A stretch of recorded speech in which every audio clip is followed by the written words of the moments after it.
Next is circular flow of income.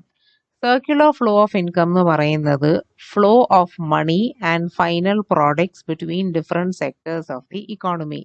ഞാൻ തൊട്ട് മുമ്പത്തെ സ്ലൈഡിൽ പറഞ്ഞു ഇക്കോണമിയിൽ 4 ഇമ്പോർട്ടൻറ്റ് സെക്ടേഴ്സ് ഉണ്ട്. Household sector, producer sector, government sector, foreign sector. ഈ 4 സെക്ടേഴ്സും തമ്മിൽ ഇന്റർ കണക്റ്റഡ് ആണ്. ഒരു എക്സാമ്പിൾ പറയുകയാണെങ്കിൽ ഹൗസ് ഹോൾഡ് സെക്ടർ പ്രൊഡ്യൂസർ സെക്ടറിൻ്റെ കയ്യിൽ നിന്ന് ഗുഡ്സ് വാങ്ങിക്കുന്നു, പകരം അവർക്ക് കാശ് കൊടുക്കുന്നു. അപ്പോൾ flow of money and flow of products. Similarly ഹൗസ് ഹോൾഡ്സും ഗവൺമെൻറ് സെക്ടർ, ഹൗസ് ഹോൾഡും foreign sector, firms and government, അങ്ങനെ എല്ലാ സെക്ടേഴ്സും തമ്മിൽ ഇന്റർ ഡിപ്പെൻഡൻസ് ഉണ്ട്. അതായത് ഒരിടത്തുനിന്ന് വേറൊരു സെക്ടറിലേക്ക് മണി ഫ്ലോ ചെയ്യുന്നു, പകരം ഗുഡ്സ് ആൻഡ് സർവീസസ് ഫ്ലോ ചെയ്യുന്നു. ഇതെല്ലാം നമ്മൾ സ്റ്റഡി ചെയ്യുന്നത് സർക്യുലർ ഫ്ലോ ഓഫ് ഇൻകം എന്നുള്ളൊരു ടോപ്പിക്കിലാണ്.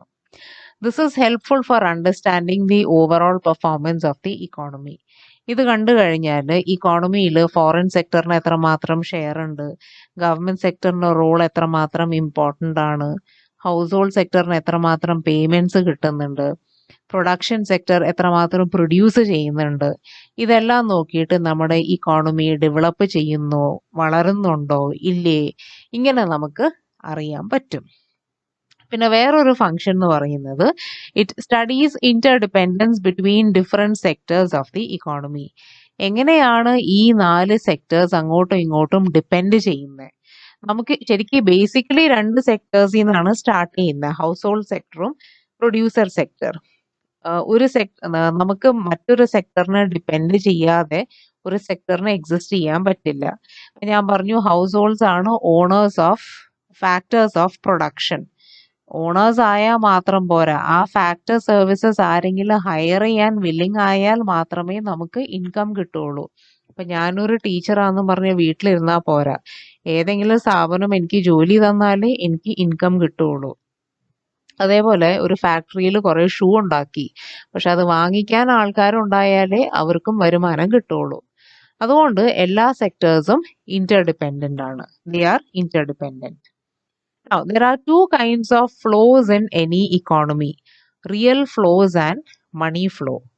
Real flow എന്ന് പറയുന്നത് flow of factors of production and final goods and services between different sectors.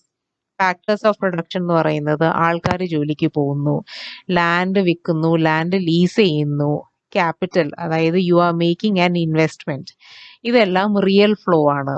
അതേപോലെ തന്നെ പ്രൊഡക്ഷൻ കഴിഞ്ഞിട്ട് ഫൈനൽ ഔട്ട്പുട്ട് ഉണ്ടല്ലോ, ഫൈനൽ ഗുഡ്സ് ആൻഡ് സർവീസസ് കൺസ്യൂമേഴ്സിന് സെല് ചെയ്യുന്നു, അതായത് അവിടെയും ഫ്ലോ നടക്കുന്നു. ഇതാണ് റിയൽ ഫ്ലോ എന്ന് പറയുന്നത്.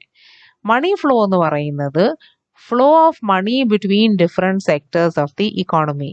ഇപ്പൊ ഹൗസ് ഹോൾഡ് സെക്ടർ ടാക്സ് അടയ്ക്കുന്നു സർക്കാരിന്, അതൊരു ഫ്ലോ ഓഫ് മണിയാണ്. ഹൗസ് ഹോൾഡ് സെക്ടർ പ്രൊഡ്യൂസർ സെക്ടറിന്റെ കയ്യിൽ നിന്ന് ഗുഡ്സ് ആൻഡ് സർവീസസ് വാങ്ങിക്കുന്നു, അതിന് പേയ്മെന്റ് കൊടുക്കുന്നു, that is flow of money. Similarly foreign sector, നമ്മൾ ഇന്ത്യയിൽ അവൈലബിൾ അല്ലാത്ത പല ഗുഡ്സും പുറത്തുനിന്ന് വരുത്തുന്നു, ഇമ്പോർട്ട് ചെയ്യുന്നു, അതിന് കൊടുക്കുന്ന പേയ്മെന്റ്, അതും ഫ്ലോ ഓഫ് മണിയാണ്.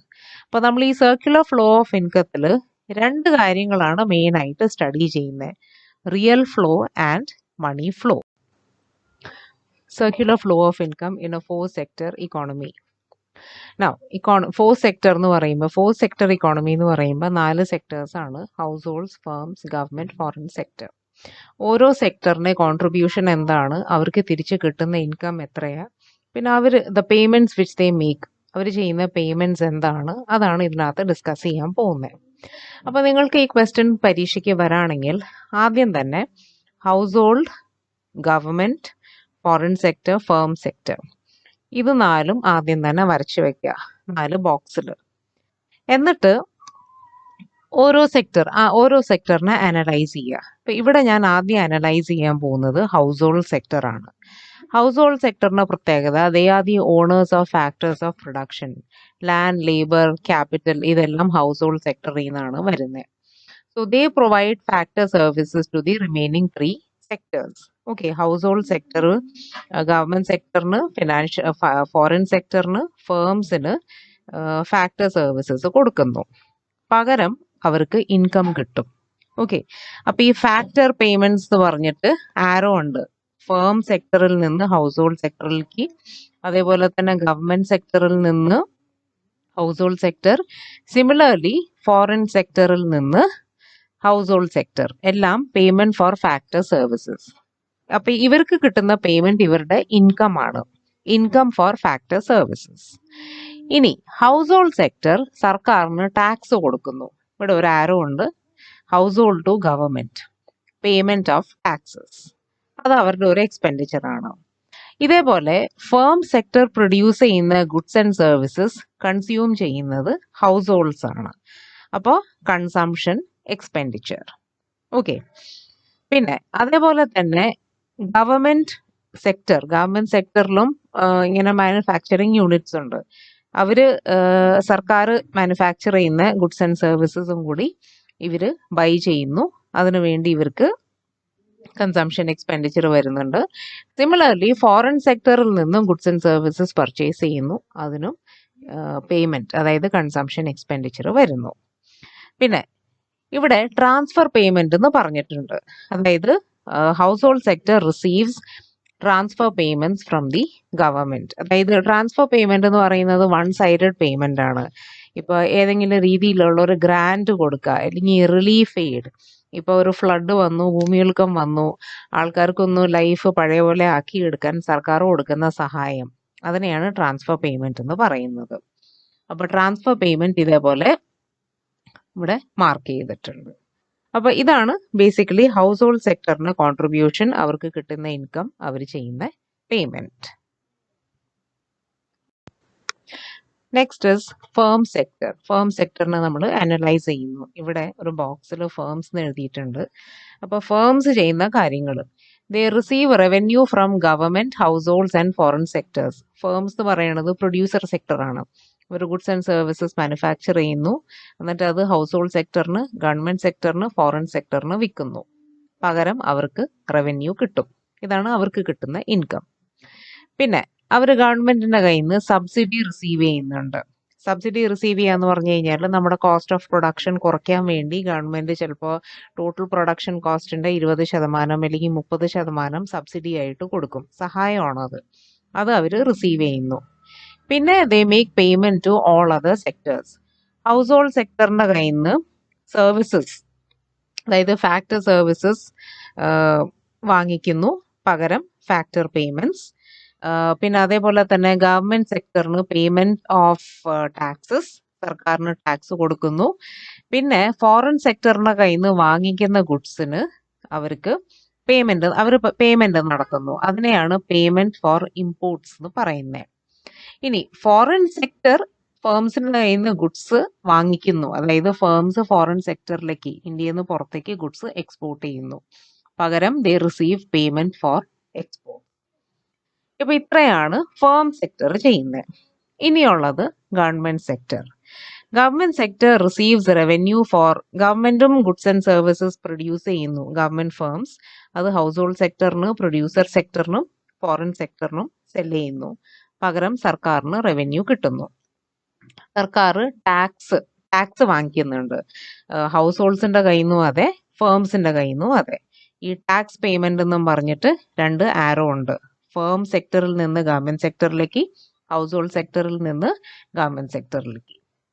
പിന്നെ they make payments to households for use of factor services. ഇവിടെ ഫാക്ടർ പേയ്മെന്റ് എന്ന് പറയുന്നില്ലേ, ഗവൺമെന്റ് സെക്ടറിൽ നിന്ന് ഹൗസ് ഹോൾഡ് സെക്ടറിലേക്ക്, അതായത് ഹൗസ് ഹോൾഡ് സെക്ടറിന്റെ കയ്യിൽ നിന്ന് factor services, land, labour, capital വാങ്ങുന്നതിന് പകരമായിട്ട് പേയ്മെന്റ് കൊടുക്കുന്നു.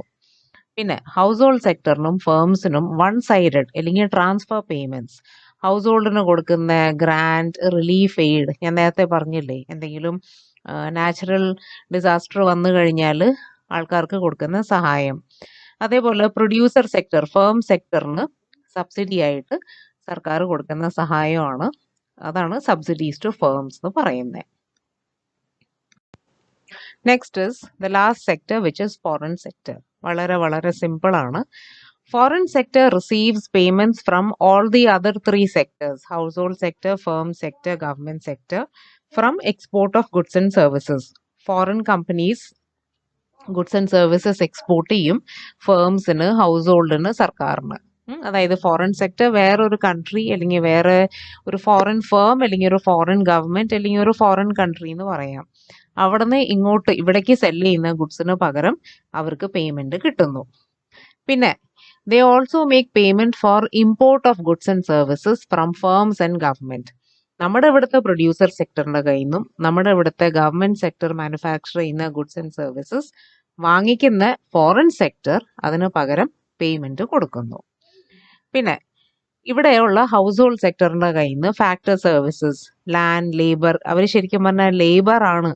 നമ്മുടെ ആൾക്കാർ പോയി ഫോറിൻ കമ്പനിയിൽ അല്ലെങ്കിൽ ഫോറിൻ കൺട്രിയിൽ ജോലി ചെയ്യുമ്പോൾ അവർക്ക് കിട്ടുന്ന പേയ്മെന്റ് ആണ് ഈ ഉദ്ദേശിക്കുന്നത്. Makes payment to the household for factor services. അപ്പൊ ഇതിനകത്ത് കാണിക്കുന്നത് ഒരു ഇക്കോണമിയിൽ 4 ബേസിക് സെക്ടേഴ്സ് ആണ്. ഹൗസ് ഹോൾഡ് സെക്ടർ നോർമലി കൺസ്യൂമേഴ്സിനെയാണ് ഉദ്ദേശിക്കുന്നത്. Firm sector, manufacturing sector, government sector മാനുഫാക്ചറിങ്ങും ചെയ്യും എന്നാൽ ആൾക്കാർക്ക് വെൽഫെയർ ഫങ്ഷൻസും ചെയ്യും. പിന്നെ ഒരു ഫോറിൻ സെക്ടർ. അപ്പൊ ഹൗസ് ഹോൾഡ് സെക്ടറിൽ മാത്രം മാനുഫാക്ചറിങ് നടക്കുന്നില്ല. They only buy goods and services, they sell factor services. പിന്നെ ടാക്സ് പേയ്മെന്റ്, പിന്നെ റിലീഫ് എയ്ഡ് റിസീവ് ചെയ്യുന്നു. ബാക്കി 3 സെക്ടേഴ്സും മാനുഫാക്ചറിങ് നടത്തും. അതിനുവേണ്ടി ഫാക്ടർ സർവീസസ് ഹൗസ് ഹോൾഡ്സിന്റെ കയ്യിൽ നിന്ന് വാങ്ങിക്കുന്നു. പിന്നെ ഫേം സെക്ടർ സർക്കാരിന് ടാക്സ് കൊടുക്കുന്നു, സർക്കാർ ഇവർക്ക് സബ്സിഡി കൊടുക്കുന്നു. അങ്ങനെ പല രീതിയിൽ cash, money and real flow. Money flow means flow of money from one sector to another. അതേപോലെ റിയൽ ഫ്ലോ, അതായത് movement of goods and services from one sector to another. അതാണ് സർക്യുലർ ഫ്ലോ ഓഫ് ഇൻകം. അപ്പൊ circular flow of income 2 sector economy ഉണ്ട്, 4 sector economy ഉണ്ട്. 4 sector ഇക്കോണമിയാണ് കൂടുതൽ important.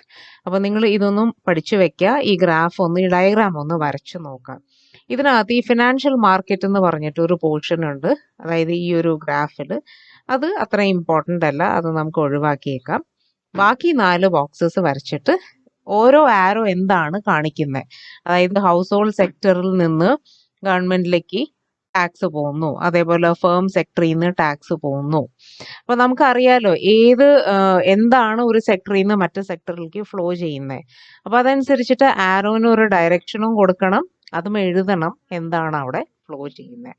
അത്രയും മാത്രം ചെയ്താൽ മതി.